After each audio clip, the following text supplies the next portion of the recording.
kahit kailan ay hindi tayo binigo ng ating Panginoon. Amen po ba? Amen. Sino rito yung araw-araw nakakaranas ng katagumpayan? Dahil kasama natin ang ating Panginoon. Sabi nga yung mga inawit natin kanina, sa simula pa lang, sabi na yung ating Maris na, kantayin po natin yung, basta't ikaw. Ayan, di ba? Talagang yung confidence na meron tayong taglay dahil alam natin kasama natin ang Panginoon, na ano man ang pagdaanan, mukhang wala na, pero alam mo na may Diyos ka na makapangyarihan. Amen po ba?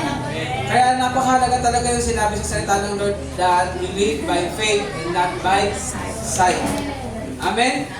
Pag tumingin tayo dito sa paligid, ayan, lalo na pag tingnan mo minsan yung bulsa mo, saka yung tawag doon, yung pitaka mo, talaga pag namuhay ka ng live by sight ka, ang hihina ka talaga. Amen? Lalo na pag tingnan mo minsan yung paligid, yung sarili mo na nagkakasakit, yung mga mahal mo sa buhay nagkakasakit, talaga pag nag-live by sight ka, manghihina ka talaga. Amen? Pero pag you live by faith, pag sinabi you live by faith, kahit ano yung circumstance ngayon, alam mo na hindi yun mananatili ganun. Dahil meron kang Diyos na nag-care sa'yo. May Diyos tayo na talagang nagbibigay sa lahat ng ating mga pangangailangan. May Diyos na kahit kailan na hindi ka pinabayaan. At higit sa lahat, mayroon kang Diyos na makapangyarihan na nagmamahal sa iyo. Amen po ba? Pero palakpakan natin mga Lord. Sabi nga, matatapos na itong taon na 2024, pero alam ko, mas maraming pagpapala ang naaalala nyo kaysa sa mga hindi magagandang pangyayari. Amen po ba? Kasi ang ating Diyos ay tunay na dakila at tapat sa ating mga buhay. Amen po ba? Ayan, I pray na ngayong umaga, mula pa kanina sa simula ng ating gawain ay tunay nga ng ating espiritu ay lumalakas. Ng ating pananampalataya ay tumatatag. At minsan pa nga po ngayon sa pag-aaral natin ng salita ng Lord ay patuloy na ito ay maging daan. Yan, para lalo pa tayong lumalim, una sa pagkakakilala natin sa Panginoon at pangalawa sa ating relationship sa bawat isa. Amen po ba? So meron akong tanong. Yan. Si Pastor mahilig pagtanong pero okay lang kahit din sagutin. Sa isip nyo lang.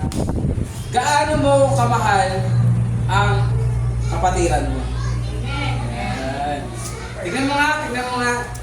Yan. Kahit hindi mo ang kamahal-mahal. Pero ang tanong, gaano mo kamahal?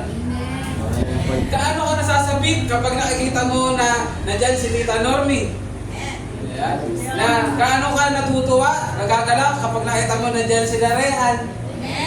Diba? Na talagang hinahanap-hanap mo? Ayan, na talagang pinagpipray mo? Inaalala mo? Amen po ba? Amen. So yung tanong na yun, gaano nga ba kamahal, gaano mo kamahal ang kapatiran, yan, o yung kapwa mo, ay isang tanong na dapat alam natin kung ano ang ating siguradong sagot. Amen po ba? Amen. Kasi unang-una, meron tayong maibibigay na pagmamahal. Bakit? Kasi tumanggap tayo ng pagmamahal mula sa ating Diyos. Amen. Amen. Sino dito yung tumanggap ng pagmamahal ng Diyos? Amen. Yan, lahat tayo, Kaya naman ganun na dapat madali sa atin magbigay ng pagmamahal. So ngayong umaga po, ayun ang ating pag-uusapan. At inayayaan ko po ang bawat isa na tumayo at tayo ay magbabasa sa 1 Peter chapter 1 verse 22. Yan. Yan. 1 Peter chapter 1 verse 22. Isang verse lang po. Andito lang po sa harapan. At sabay-sabay po natin basahin. At pagbilang po ang tatlo. 1, 2, 3. Now that you have purified yourselves by obeying the truth, so that you have sincere love for each other, love one another deeply from the heart. Tayo po ay manalangin. Ama namin Diyos, salamat po dahil Ikaw ang unang umibig sa amin. Kaya naman kami ay may kakayanang magmahal. Kami ay may kakayanan na mahalin Ka. Kami ay may kakayanang mahalin ang aming kapwa, especially Panginoon ang kapatiran. Sa umagang ito, sa aming pag-aaralan mula sa iyong salita, wala kami ibang dalangin kundi matutunan namin ang katotohanan Matutunan namin ang pinakamahalaga na ipagkakaloob-usapin mula sa iyong buhay at banal na salita sa umagang ito. Anuman ang katigasan sa puso na meron sa puso namin ngayon, sa oras na ito, ay yung nga pong alisin. At gawin nyo nga po na tulad ng isang matabang lupa ang aming mga puso na pagtataniman ng iyong banal at buhay na salita. Higit sa lahat, Panginoon, mas makilala pa namin ang iyong dakilang pag-ibig. At ito po ang aming maibigay sa bawat isa. Maraming salamat po, pagpalain niyo po ang iyong abang lingkod. Ako po ay patuloy na nanahan at dumidepende lamang sa iyong kapangyarihan. Salamat po ng marami, ito aming dalangin sa pangalan ni Jesus. Amen at amen. Sige po, palakpakan natin ang Panginoon bago tayo po. Kung titignan po natin, ang sarap basahin. Amen po ba? Ang sarap basahin ng ating teksto ngayon. Sabi niyan, now that you have purified yourselves by obeying the truth. Ayan, kasi nung nakaraan ang ating napagkuralan ay bilang mga masunuring mga anak ng Diyos. Amen po ba? Amen. Alam ko marami tayong natutunan doon. So sinabi nito, dahil sa ating pag-obey sa truth, ano daw nangyari sa atin? Tayo ay nalinis. Amen? Sabi daw po dyan, now, because tayo ay na-purified na dahil sa ating pag-obey sa truth, dapat daw meron tayong sincere love for each other. Love one another, deeply. Pag sinabi pong love one another lang, parang mahalin nyo ang isa't isa. Pero alam niyo po, dinagdagan.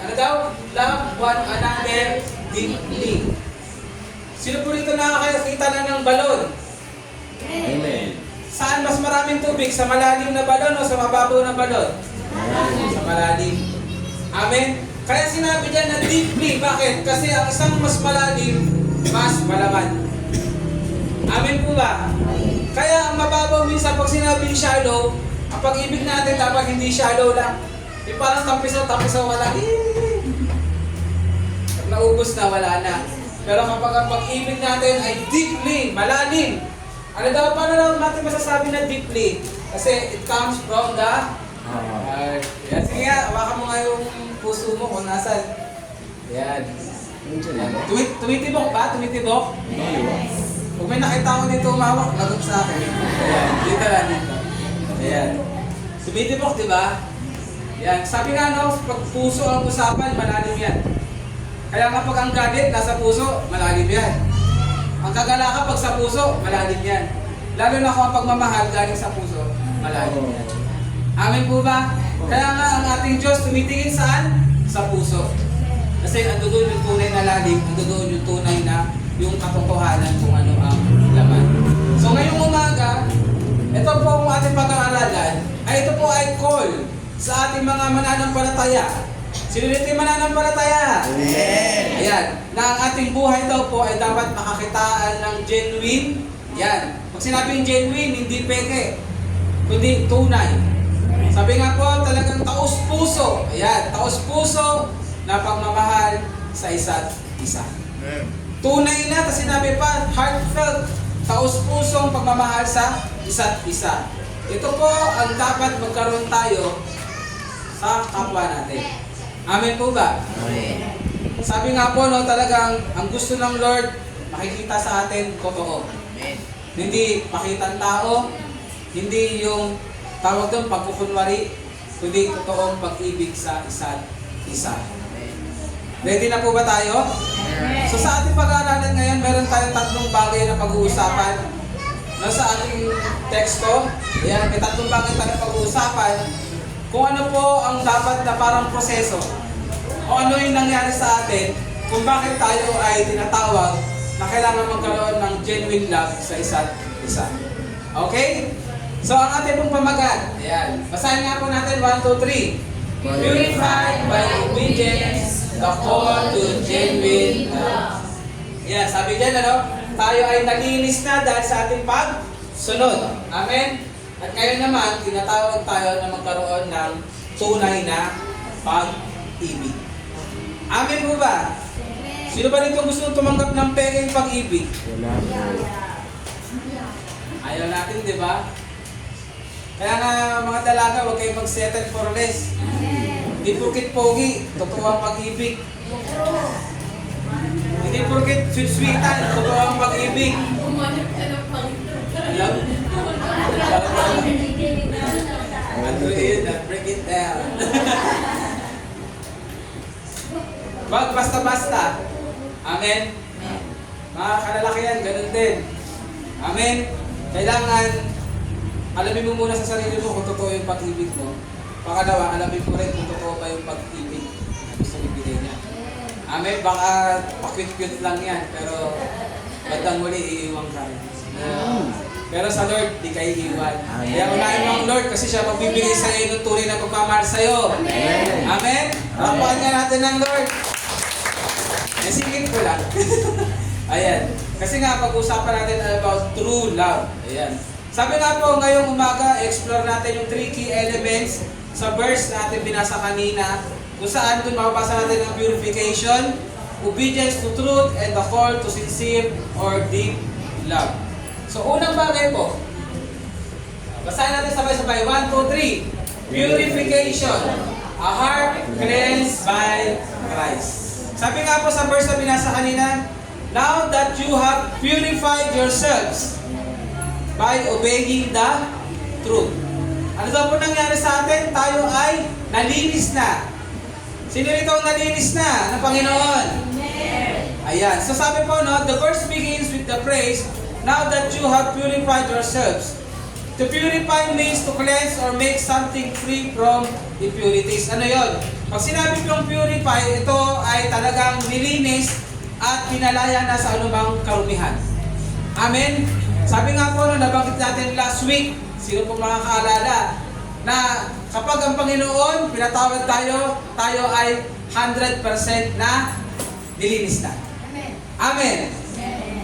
Hindi ito yung sinasabi ng iba na maghuhugas lang ng kasalanan, mabawasan. Hindi. Ang plano ng Diyos, sino mang lumapit sa Kanya magpakumbaba, tanggapin ang ating Panginoon sumampalataya, ay Kanyang papatawarin at lilinisin. Amen po ba? Amen. So, doon natin nalaman ngayon na tayo ay nilinis na ng Diyos. Nilinis na tayo sa ating mga kasalanan. Tayo ay pinabanal. Alam niyo po ba, nakakatuwa, no? Kasi meron po tayong kasamahan na may nagturo pala sa kanila dati na ang pagiging pamumuhay na may kabanalan ay imposible daw.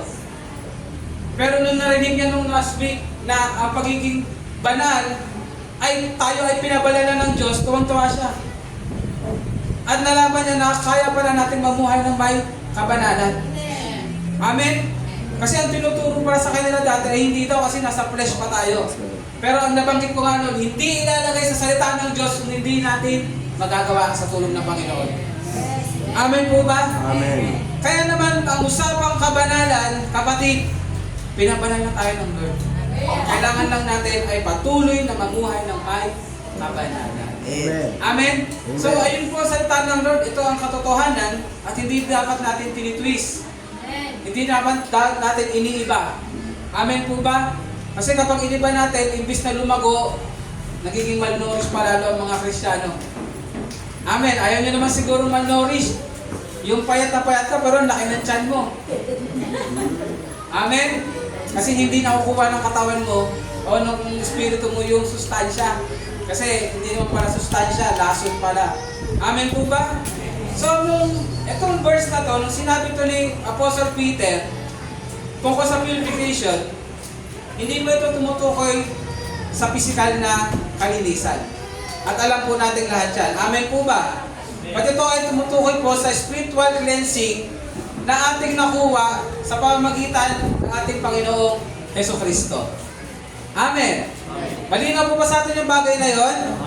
Kasi kailangan malinaw yun. Sabi nga ba, no? Itong purification na to nangyari o naganap nung tayo ay lumapit sa ating Panginoon, tayo ay nag-repent.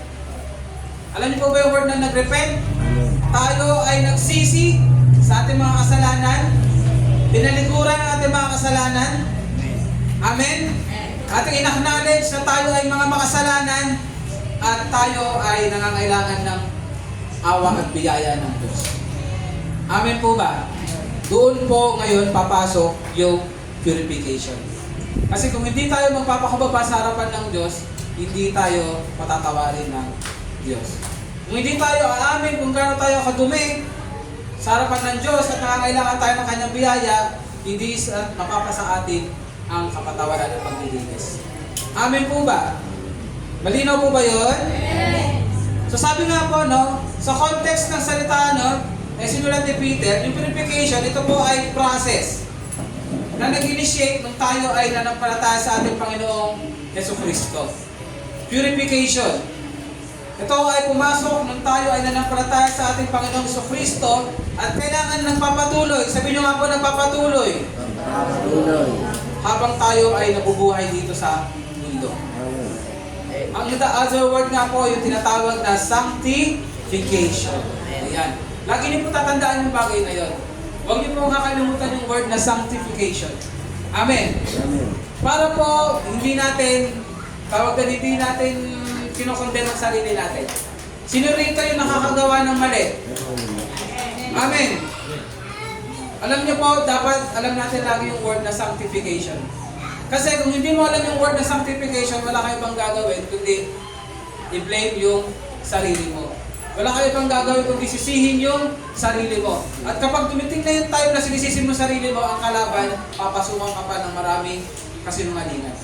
Pero kapag alam mo yung word na sanctification, na patuloy tayong binabago at nililinis ng Panginoon, amen? Will purify pa, araw-araw, doon mo matututunan na magpakumbaba lagi sa harapan ng Diyos kesa sisihin mo ang sarili mo. Amen. Amen mo ba? Amen. Yan. So sabi nga po, no, sa pamamagitan ng banal na dugo ng ating Panginoon, tayo ay nalinis, hindi dahil sa ating mabubuting gawa. Amen? Amen. Kundi dahil sa ginawa ng ating Panginoong Jesucristo. Amen? Sabi nga dyan, of purification, a heart cleansed by Christ. Puso. Puso na nilinis ng ating Panginoong Jesucristo. At sabi nga po na ano ngayon ang makukuha natin dito? Sa purification, a heart cleansed by Christ. Kailangan po, yan, lagi natin, o patuloy natin na dinidesire. Sabi nyo nga po, dinidesire. O sa Tagalog, ninanais. Ayan. Kasi kapag yung word na ninanais, ito yung ibig sabihin, hinahanap-hanap mo. Ibig sabihin, ito yung bagay na gusto mong magkaroon ka. Amen po ba? Amen.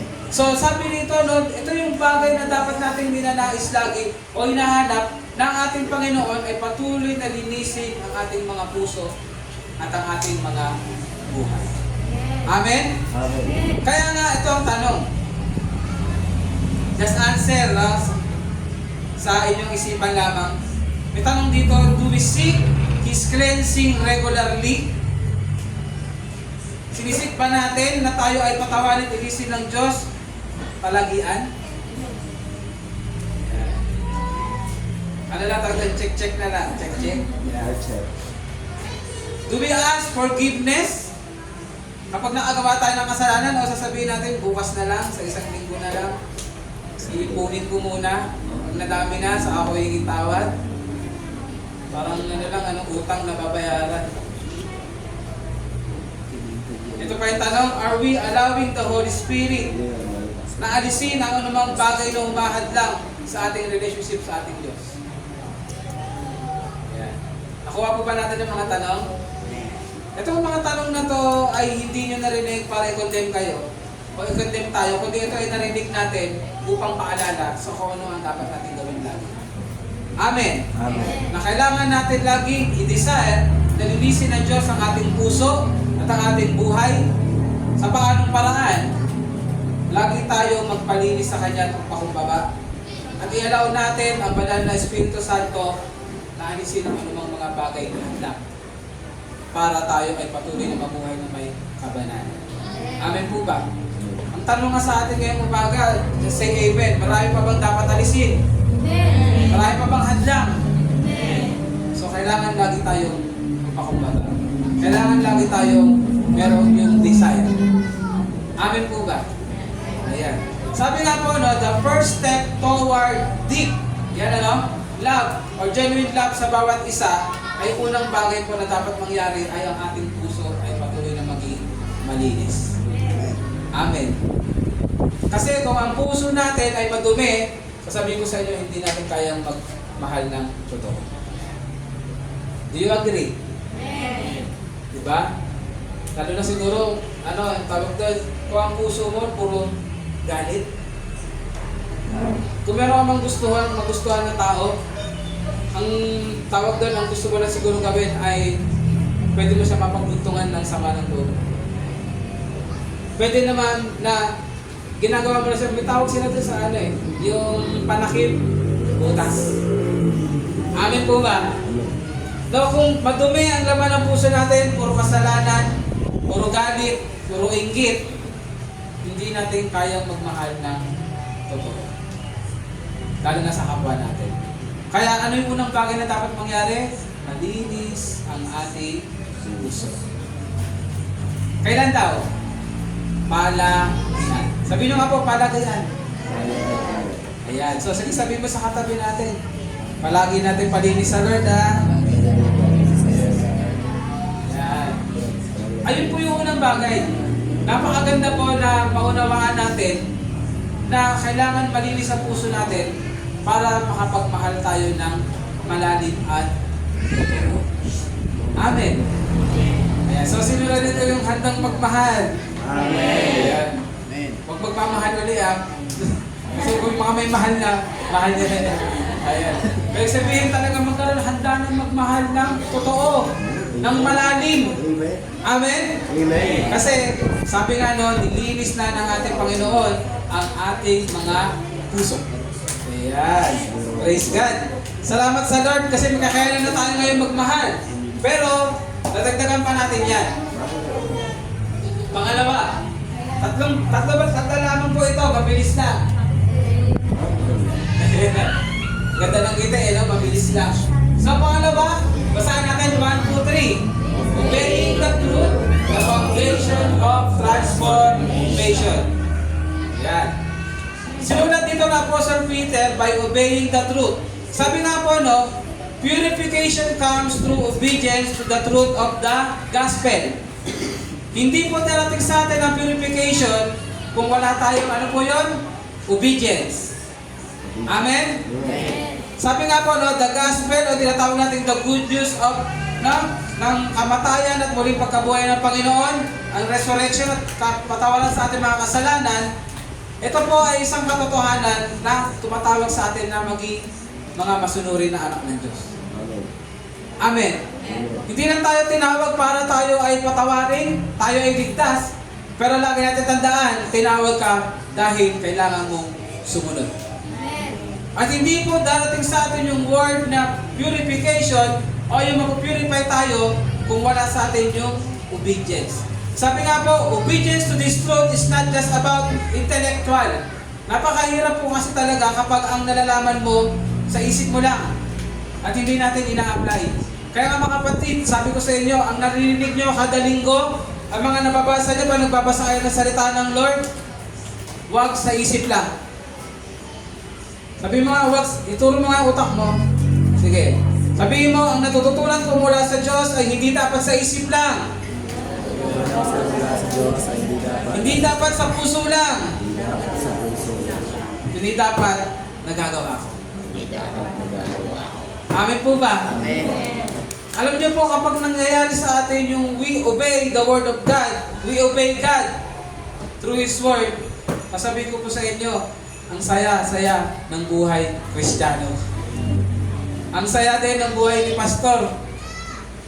Bakit? Kasi hindi ko lang kayo lagi papaalalahanan na, hello, ganyan, o iwas dyan. Hindi kayo na mismo ang nag-i-initiate ng mga dapat gagawin ng isang Kristiyano. Amen? At ang bawat isa ay lalago.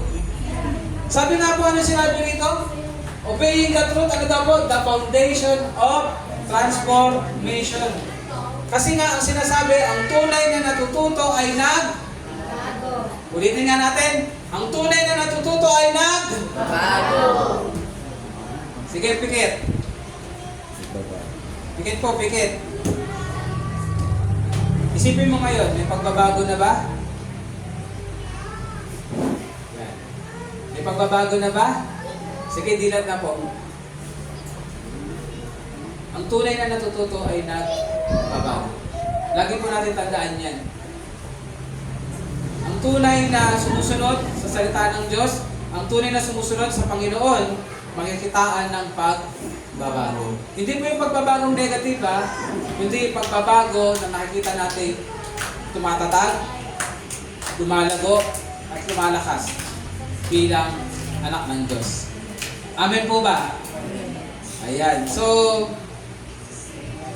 hindi dapat sa isipan lamang ang ating kaalaman, kundi dapat ito ay nasasagawa natin. Ito dapat ay nagkakaroon tayo ng personal commitment. Sabihin nyo nga po, personal commitment. Ibig sabihin ng personal commitment, walang makakapagdikta sa iyo ng ibang tao. Amen? Ibig sabihin walang ibang tao na makaka-distract sa iyo o makaka-discourage sa iyo na sinabi mong susunod ako sa Panginoon. Na walang ibang tao na makakapagsabi sa iyo na huminto ka na. Kundi ang sasabihin mo lang, hindi. Personal commitment ko, nasusunod ako sa Panginoon. Personal commitment ko, napapalaguin ko ang relationship ko sa Panginoon. Personal commitment ko, na magkakaroon ako ng tunay na pagbabago dahil sa pagsunod ko sa Panginoon. Amen po ba? Sa pananampalataya ba natin? Ayan ba ay dahil sa sinasabi ng ibang tao? O dahil sa sinasabi ng Lord at sa commitment mo sa Panginoon? Dapat po, personal commitment mo sa Panginoon na ayon sa salita ng Diyos. Amen po ba? Mga kapatid, amen? Amen. Laban lang. Ayan. Sa mga medyo inaantok, laban po. Gising. Ayan.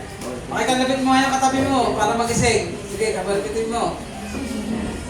Ayan, kalapitin. Gising. Ano nga ba yung sinasabi rito na meron tayong personal commitment? Kasi paano yung sinasabi? It involves surrendering our will to God. Ano daw po? It involves surrendering our will to God. Ibig sabihin, sinusurrender mo na sa Panginoon ngayon yung mga plano mo, yung mga kagustuhan mo. Ang sinasabi mo, Lord, let your will be done. Sabi mo nga, Lord, let your will be done.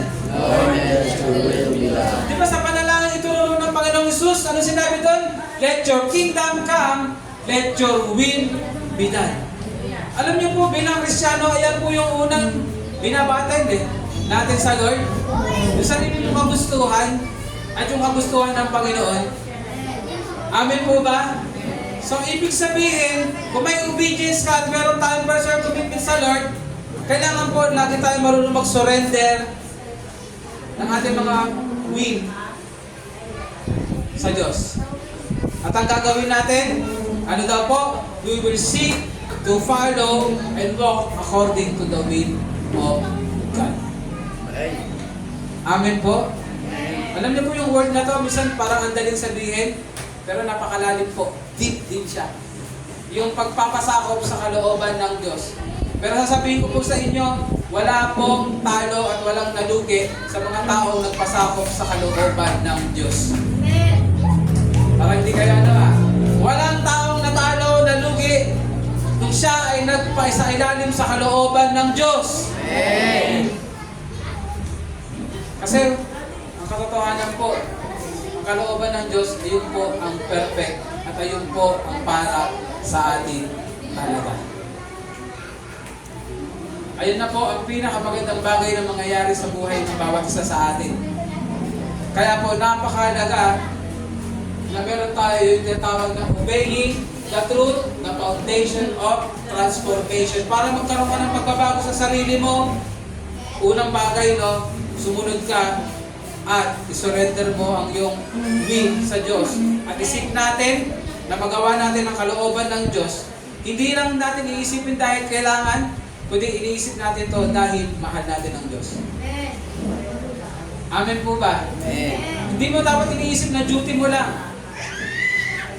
Mga kapatid, sa pagpunta nyo rito sa church, hindi ito duty nyo. Ang pagkatid nyo every Sunday, hindi ito duty. Na dahil nasabihan na kayo ni pastor o nasabihan kayo ng kapatiran o dahil linggo ngayon. Kundi dapat ito ay nagmumula sa malalim na pagmamahal natin sa Panginoon. Amen. Amen po ba? Amen. Kaya you choose every Sunday na ikaw ay magsisimba. Kasi, Lord, I love you. Amen po ba? Kapatid, hindi ka lugi. Hindi tayo lugi. Kaya nga po, hindi ito out of mere duty lang, but ito ay out of love sa ating Diyos at pagpapasalamat natin sa Kanyang ginawa sa ating buhay. Amen po ba? Kaya tayo susunod sa Panginoon dahil mahal natin siya. Tayo susunod sa Panginoon dahil nagpapasalamat tayo sa Kanya. Gagawin natin ang mga bagay na to, tayo magpapasakop sa kalooban ng Diyos dahil nagtitiwala tayo sa Kanya. Sino rito ang nagtitiwala sa Diyos? Magtiwala ka ng lubos, kapatid. Sasabihin ko sa inyo, magtiwala tayo ng lubos. Ulitin ko, magtiwala tayo ng lubos. Hindi ka bibigay ng Panginoon.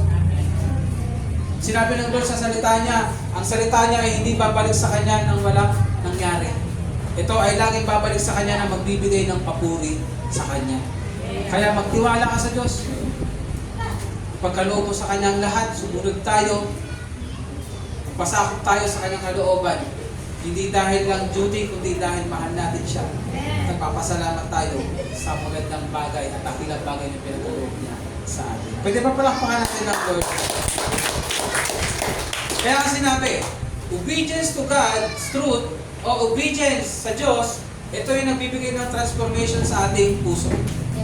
Amen po ba? Amen. Sabi nga po, it is not enough to simply know the truth, but we must live it out in our daily lives.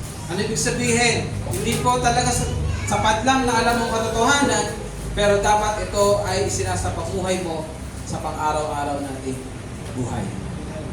Pwede po ba yun? No? Sabi nga ng iba, di ba? Sana all. Diba? Sana all. Pero sabi ko, dapat all. No? Itong bagay na to ay dapat lagi natin ginagawa. Amen po. Amen. So, sige, sabihin mo sa katabi mo ngayon, salamat at nandito ka. Salamat. Ayan. Praise God. Kaya may tanong na naman dito. Yan. Ang tanong dito, sagutin nyo na lang sa isip nyo, are we obedient to God's Word? Ulitin ko, are we obedient to God's Word? Pangalawang tanong, do we seek His will in every aspect of our lives? Sabi nga no, tayo ba ay sumusunod sa salita ng Diyos? Pangalawang tanong, hinahanap ba natin? O tawag doon, ninanais ba natin na ang kalooban niya ang masunod sa lahat ng aspeto ng ating buhay? Ayan. So alam po natin ang sagot dapat dito. Dapat yes. Amen? Kung nasa middle pa yung sagot mo, maybe pa, pilipat mo na sa yes. Amen? May mga 100% yes, Lord. Kaya nga po sinabi, the more we obey God, the more our hearts are purified.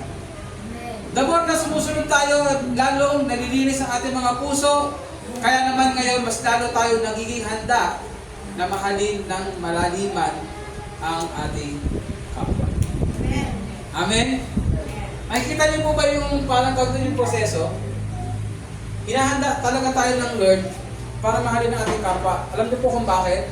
Kasi ang katotohanan, mahirap at mahalin ng kapwa. Asawa mo nga minsan, parang ang hirap pa, di ba? Lalo pa nag-aaway kayo. Sabi nga sa natin, hindi na kita magbalik, wala ka ng nanay, wala ka rin tatay. Di ba? Minsan, parang di kayo babalik na lang ako sa amin. Di ba? Asawa mo pa yan, paano pa yung kapitbahay mo? Paano ba ngayon yung mga tumutugis kayo? Tumutugis talaga yun.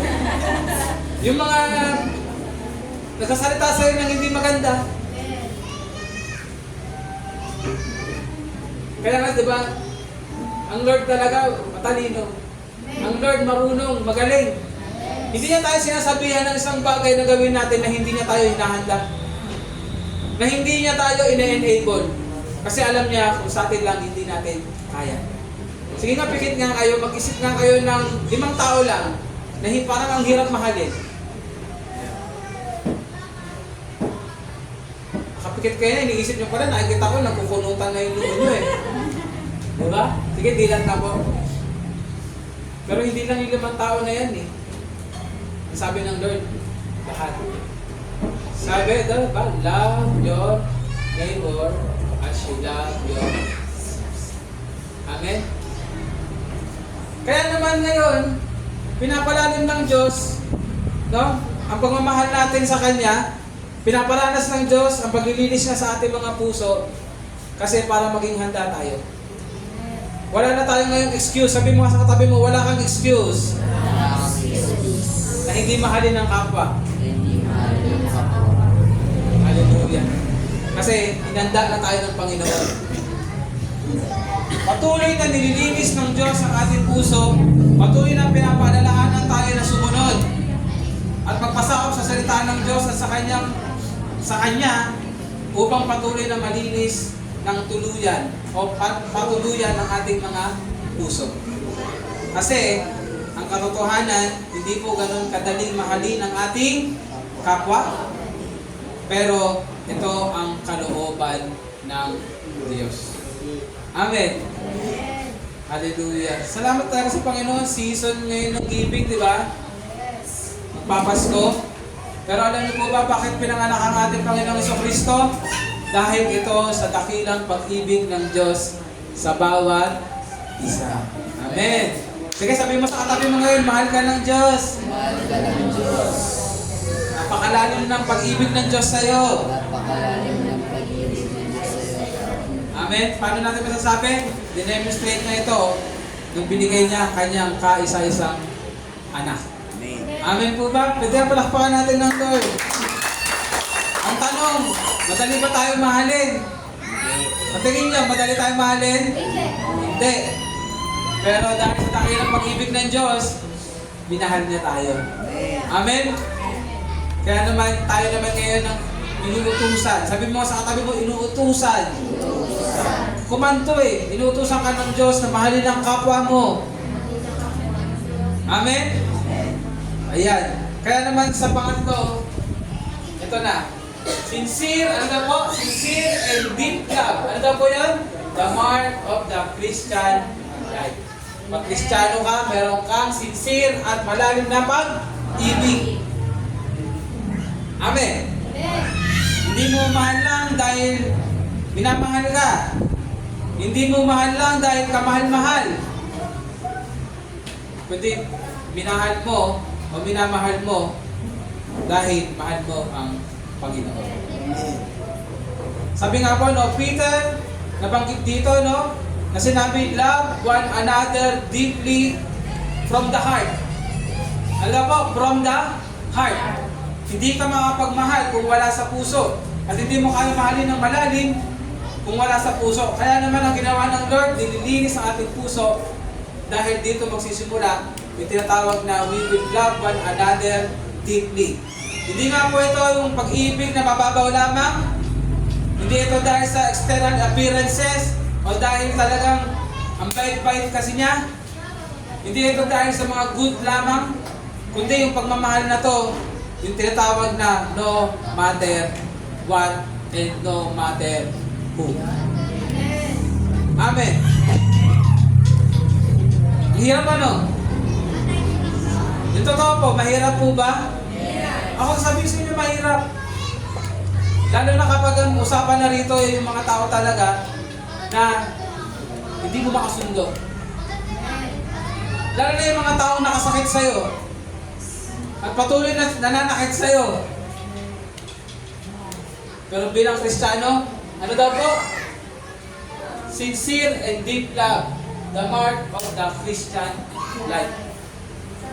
Kapatid, masarap pa magmahal. Alam niyo po kung ba't sinasabi ng Lord na mahalin natin ang kapwa natin? Kasi ang katotohanan po, masarap magmahal. Sabihin, tanongin mo katabi po, masarap pa magmahal? Ano po sagot niya? Kasi gusto ng Lord, maranasan natin yung the best thing in life. At ayun po yung magmahal ka. Pero ito ay dapat naayon sa salita ng Lord. Sabi nga po, no, itong pagmamahal na to, ito ay sincere and deep, flowing from the heart. Ito daw po ay sincere, totoo. Amen? Malalim at ito ay dumadaloy mula sa puso na nalinis na. Sino dito may pusong nalinis na ng Panginoon? Ayun. Sabi nga po, it is a love that reflects the heart of God Himself. Ito daw po yung pag-ibig na nagre-reflect sa puso na meron ang Diyos. Wow! Sino po yung nakakaalala nito ng kantang Hosanna? Amen. Diba may version sa bridge na heal my heart and make it clean. Open up my eyes to the things unseen. Ano tawag yun? Show me how to love like you have loved me. Sunod, break my heart for what breaks yours. Diba po? Nakita niyo yung word? Show me how to love like you have loved me. Ipakita mo sa akin kung paano magmahal. Kung paano mo ako minahal kahit hindi ako kamahal-mahal. Ipakita mo rin sa akin na matutunan ko na kung ano man yung bumabasag sa puso mo, ay ayun din yung dapat bumabasag sa puso ko. Anong sabihin nun? Pinag-pray natin kung ano ang tibok ng puso ng Diyos ay maging tibok ng puso natin. At ano nga ba yung tibok ng puso ng Lord? Soul. Soul. Soul. Soul. Soul. Ano po ulit? Soul. Soul. In English ko kasi pag Tagalog ang haba eh. Kaluluwa. Kaluluwa. Para mas masarap pakinggan. Soul. Soul. Amen po ba? Kung hindi mo mamahalin ang kapwa mo, mas nanaisin mo mapunta siya sa kapahamakan. Kung di mo mahal ang kapatiran, mas naisin mo na hindi mo siya makasama. Pero kung mahal mo ang kapatiran, mahal mo ang kapwa mo, lagi mong iisipin, kailangan maligtas ang tao dito. Amen. Amen po ba? Amen. Kaya nga, dapat ito ay nagre-reflect sa puso ng ating Diyos. Ano nga po ang klaseng puso meron ng ating Diyos? Ito po, sacrificial. Ano nga po ulit? Sacrificial. Pag sinabing sacrificial, talagang ito ay meron pagsasakripisyo. Ano pa? Unconditional. Pag sinabing unconditional, hindi mo to gagawin dahil, kundi gagawin mo to kasi ito yung pagpapasya mo.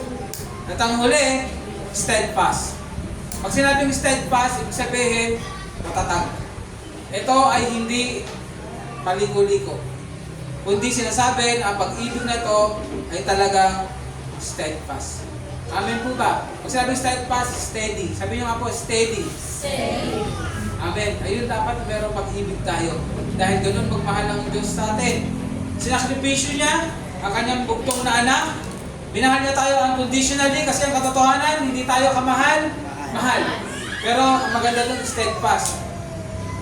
Ituro mo yung sarili mo. Ngayon, sige kapatid, ituro mo, sasabihin ko sa iyo. Mula sa salita ng Lord, kahit kailan, hindi nabawasan ang pag-ibig ng Diyos sa atin. Ituro mo ngayon yung katabi mo ngayon. Kahit kailan, hindi nabawasan ang pag-ibig ng Diyos sa iyo. Amen. Amen? Amen. Bakit? Kasi ang pag-ibig ng Diyos ay steadfast. Amen. Amen po ba? So, ganun din ang tinuturo sa atin ng Diyos na magkaroon tayo ng steadfast love. Kaya nga po yung word na deeply, yung word na deeply na ginamit dito, sa Greek word, ito po ay tinatawag na ektenos. Ayan. Pag sinabi po ektenos, ang ibig sabihin pala nito ay stretch out or intense. Amen? Ibig sabihin pag stretch out, ibig sabihin nito yung pag-ibig na umaabot. Ulitin ko, makinig po tayo. Ang pag-ibig na ito ay umaabot. Di ba minsan, ang hirap ng word na nakakahawa ka pero wala ka namang ginawa? Ay, nadapa. Nung hindi makatayo, hindi mo tinatayo. Di ba? Ay, nauntog, dumudugo. Hindi mo nang pinupunasan, may pamunas ka naman. Pero itong pag-ibig na ito, hindi ganun. Stretch out to. Ano ibig sabihin? Di ba? For God so loved the world. Hindi natapos doon ano ginawa? That He gave His only begotten Son. So tayo ngayon, kung mahal natin ang kapwa natin, hindi lang yan basta sasabihin natin mahal natin, kundi aabutin natin. Stretch out. Ang sinabi pa dyan, ano? Intense. Alam niyo po ba yung word na intense? Ibig sabihin ng intense talagang matindi. Ano ibig sabihin? Ito ay stretch out love at matinding pag-ibig. Sabi mo nga, matindi. Yan, gusto natin yung matindi Di ba? Sinasabi natin yan Pero ito yung gusto ng Lord na deeply, na meron tayong love sa ating kapwa. Stretch out and intense. Sabi nga po, itong pag-ibig nito ay hindi ito half-hearted. Ano yun? Hindi yung kalahating puso lang. Di ba? Kundi ito ay tumutukoy sa pag-ibig na nag-i-endure. Ibig sabihin, ito ay tumutukoy sa pag-ibig na dumaan man sa anumang hirap, dumaan man sa anumang pagsubok, dumaan man anumang pangyayari, ito ay hindi susuko. Parang sa pag-ibig sa sa iniirog. Pero alam niyo po, ito yung tinuturo sa atin ng Panginoon. Kapag alam natin ang value ng soul, sabihin ko, pakinig po kayo, kapag alam po natin ang value ng soul, kahit kailan hindi tayo susuko, na yung mahal natin sa buhay na wala pa sa Panginoon, o yung kakilala natin na wala pa sa Panginoon, ay hindi tayo hihinto na sila ay madala sa Panginoon. Amen? At magiging mga tao na kapaligid sa atin, hindi tayo susuko. We will not give up. Kasi ang Panginoong Jesucristo, hindi niya tayo sinukuhan. Sinukuhan ka ba ng Diyos? Kahit gano'ng katigas ang ulo natin, kahit gano'n tayo suwain, di ba? Pinagpapatotoo tayo, sasabihin talaga natin Hingiti tayo, di ba? Nagkukulang po ako sa Panginoon. Matigas pa ang ulo. Kung sinukuhan tayo ng Lord, pag tayo pa lang dito, matagis ulo nito, pinidgatan na tayo. Amen. O pinahinto nyo na yung tibok ng puso natin.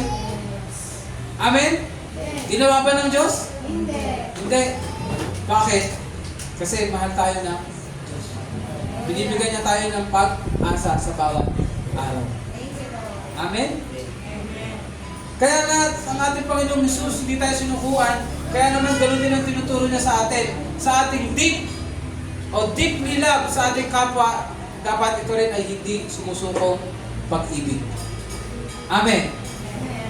Hallelujah. Ano ngayon ang ma-apply natin dito? Our love for one another, tandaan natin, ito ay direct reflection ng ginawa ng Lord sa ating mga puso. Kung nalinis na ng Lord ang puso mo, ito ngayon ay magre-reflect kung gaano kalalim ang magiging pag-ibig mo sa kapwa. Amen po ba? Kaya mga kapatid, yan hindi lang naman tayo nagbibigay ng pag-ibig sa tuwing Pasko. Tuwing magpapasko. Amen po ba? Kaya nga tayo mga Kristiyano, sinasabi natin lagi, araw-araw sa atin ang Pasko. Hindi man tayo nakapagbigay ng regalo, materially, pero ang greatest gift na ibibigay natin sa kapwa natin ay ang ating Panginoong Jesucristo. Amen po ba? At isa po sa nagpapakita ng puso na nalinis na ay mayroong tunay na pagmamahal sa ating kapwa. Kaya nga po, hayaan nyo kung magtapos dito sa ating po conclusion ngayon. Ang tao po na tunay na na-transform ay mayroong pagmamahal sa kapwa. Ulitin ko po, ang taong tunay na na-transform ay mayroong pagmamahal sa kapwa. At ito po ay hindi pa sa pagmamahal lamang, kundi ito ay malalim. Ito po ay malaman na pagmamahal sa kapwa. Amen po ba? Kaya nga po nire-remind tayo ng salita ng Lord ngayon na bilang mga Kristiyano, dapat nakikita sa atin ang buhay na mayroong pagmamahal. Na ito po ay malalim at rooted sa salita ng Diyos. Pag sinabing rooted sa salita ng Diyos, tandaan natin mga kapatid, ang pagmamahal na sinasabi ng Lord ay pagmamahal na hindi nagko-compromise sa mali. Ulitin ko po, ang pagmamahal na tinuturo sa atin ng Diyos ay pagmamahal na hindi nagko-compromise sa mali. Kapag alam natin mali ang ginagawa, hindi natin kinukonsinte. Pero ano nga ba yun? Nire-rebuke natin with love. Amen? Ang pagmamahal na dapat meron tayo ay rooted sa salita ng Diyos. Sabi nga po, when we obey the truth of God's Word, naranasan natin ang purification sa ating puso, tayo ay na-empower para mahalin ang ating kapwa. Lagi na pong tandaan ko yung bagay na to. Sige kuya, kasi pakibalik dun sa ating board. Balikan natin. Basahin nga po rin natin sabay-sabay. 1, 2, 3. Now that you have purified yourselves by obeying the truth, so that you have sincere love for each other, love one another deeply from the heart. Mga kapatid, nilinis na tayo ng Panginoon. Amen? Amen. At patuloy pa rin tayo nililinis ng Panginoon sa ating pagsunod. At ngayon, as Christians,